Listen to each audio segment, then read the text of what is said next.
आज के इस वीडियो में बताएंगे क्लास 10 के संस्कृत का VVI ऑब्जेक्टिव क्वेश्चन जो बोर्ड परीक्षा के लिए काफ़ी महत्वपूर्ण है। तो आप लोग वीडियो को शुरू से लेकर अंत तक पूरा देखिएगा। पहला क्वेश्चन है, मेगास्थनीज कहाँ का राजदूत था? जो मेगास्थनीज था वह कहाँ का राजदूत था? तो इसका सही आंसर होगा यूनान का। यूनान का राजदूत मेगास्थनीज को कहा जाता है। अगला क्वेश्चन है, जगत गौरव भारत डैश डैश रिक्त स्थान को उपयुक्त पद से भरे। जगत गौरव भारत डैश डैश दिया, यहाँ पर खाली स्थान दिया, इसको शब्द से भरना है। मतलब ये 4 गो ऑप्शन दिया, इसमें से एक शब्द को यहाँ पर लिख कर इस वाक्य को पूरा करना है। तो इसका सही आंसर होगा शोभनीय।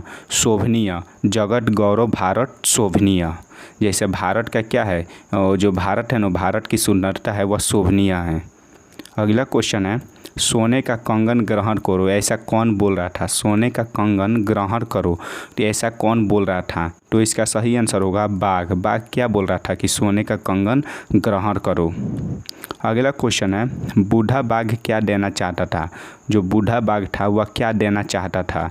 तो इसका सही आंसर होगा स्वर्ण कंगन। क्या देना चाहता था? सोने का कंगन देना चाहता था। अगला क्वेश्चन है, दान किसे देना चाहिए? दान किसको देना चाहिए? दान किसको देना चाहिए? क्वेश्चन बहुत बार पूछता है, इसको आप लोग रट जाइएगा। तो इसका सही आंसर होगा डी, गरीब को। क्या होगा? ऑप्शन नंबर डी, गरीब को देना चाहिए। दान कभी भी गरीब को देना चाहिए। अगला क्वेश्चन है, कर्मवीर उत्सव से क्या प्राप्त होता है? जो कर्मवीर उत्साह है ना, उससे क्या प्राप्त होता है? तो इसका सही आंसर होगा महत्पद। कर्मवीर उत्सव है ना, उत्साह है, इससे महत्पद प्राप्त होता है। अगला क्वेश्चन है, राम प्रवेश राम ने कहाँ के पुस्तकालयों में पुस्तकों का आत्मसमाप्त किया था? जो राम प्रवेश राम था ना, वह कहाँ के पुस्तकालय में पुस्तकों को आत्मसात किया था? तो इसका सही आंसर होगा महाविद्यालय में। जो महाविद्यालय के पुस्तक थे ना, उन्हीं पुस्तकों को आत्मसात किया था। अगला क्वेश्चन है, चालुक्य वंश के राजा कौन थे? जो चालुक्य वंश है ना, उसके राजा कौन थे? तो इसका सही आंसर होगा ऑप्शन नंबर डी, चंद्रआदित्य। चंद्रआदित्य, जो चालुक्य वंश के राजा थे वह चंद्रआदित्य थे। यह भी क्वेश्चन VVI क्वेश्चन, इसको भी आप लोग नोट करके पूरा क्वेश्चन को रट जाइएगा, क्योंकि यह बोर्ड परीक्षा में 100% गारंटी दे रहे हैं कि पूछेगा। अगला क्वेश्चन है, अच्युत राय की पत्नी कौन थी? जो अच्युत राय थे ना, उनकी पत्नी कौन थी? तो इसका सही आंसर होगा त्रिम्बलम। जो अच्युत राय की पत्नी थी वह त्रिम्बलम थी। अगला क्वेश्चन है, केशांत संस्कार किसके अंतर्गत होता है? जो केशांत संस्कार होता है ना, वह किसके अंतर्गत होता है? तो इसका सही आंसर होगा शिक्षा काल। जो केशांत संस्कार है ना, वह शिक्षा काल के अंतर्गत आता है। केशांत संस्कार किसके अंतर्गत आता है? शिक्षा काल। अगला क्वेश्चन है, गृहस्थ काल में कितने संस्कार होते हैं? जो गृहस्थ काल होता है ना, उसमें कितने संस्कार होते हैं? तो इसका सही आंसर होगा 1। गृहस्थ काल में 1 संस्कार होता है। अगला क्वेश्चन है, प्राचीन काल में शिष्यों को क्या कहा जाता था? प्राचीन काल मतलब पहले का जो काल था, उसमें शिष्य को क्या कहा जाता था? तो इसका सही आंसर होगा ब्रह्मचारी। प्राचीन काल में शिष्य को ब्रह्मचारी कहा जाता था। अगला क्वेश्चन है, मंदाकिनी नदी किसके तालाब के समान दिखाई पड़ रही है? जो मंदाकिनी नदी थी वह किसके तालाब के समान दिखाई पड़ रही थी? तो इसका सही आंसर होगा कुबेर। कुबेर के समान दिखाई पड़ रही थी। अगला क्वेश्चन है, राम किसे संबंधित करते हुए मंदाकिनी नदी का वर्णन करते हैं? जो राम है वह किसे संबंधित करते हुए मंदाकिनी नदी का वर्णन करते हैं? तो इसका सही आंसर होगा सीता का। राम है ना, सीता संबंधित करते हुए, सीता से संबंधित करते हुए मंदाकिनी नदी का वर्णन करते हैं। अगला क्वेश्चन है, रंग बिरंगे तटों वाली कौन नदी है? रंग बिरंग तटों वाली नदी किसे कहा जाता है? कौन है? तो इसका सही आंसर होगा मंदाकिनी।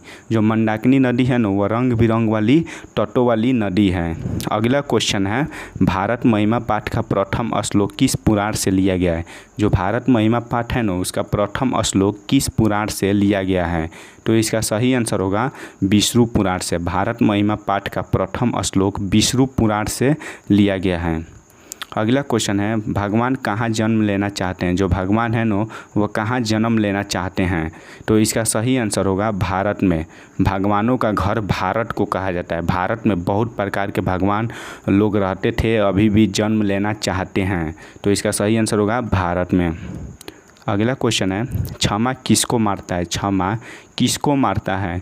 तो इसका सही आंसर होगा क्रोध को। क्षमा है ना, वह क्रोध को मार देता है। अगर कोई व्यक्ति गुस्सा कर रहे हैं, गलती कर रहे हैं, उसको क्षमा कर दीजिएगा तो क्रोध को मार देगा। अगला क्वेश्चन है शिक्षक दलित बालक को कहाँ ले गए। जो शिक्षक थे ना, वह दलित बालक को कहाँ ले गए। तो इसका सही आंसर होगा विद्यालय में। शिक्षक थे वह दलित बालक को विद्यालय में ले गए पढ़ने के लिए। अगला क्वेश्चन है किस गांव में निर्धन लोग रहते थे। किस गांव में निर्धन मतलब गरीब लोग रहते थे। तो इसका सही आंसर होगा भीखन टोला। जो भीखन टोला गाँव था ना, उसमें केवल गरीब लोग रहते थे। भीखन टोला गांव में कौन रहते थे, गरीब लोग रहते थे। यह भी क्वेश्चन पूछेगा, आप लोग इसको सब क्वेश्चन को नोट करके रख जाइएगा। यह संस्कृत का VVI क्वेश्चन है। अगला क्वेश्चन है विद्यापति कौन थे। विद्यापति कौन थे। तो इसका सही उत्तर होगा कवि। विद्यापति एगो कवि थे।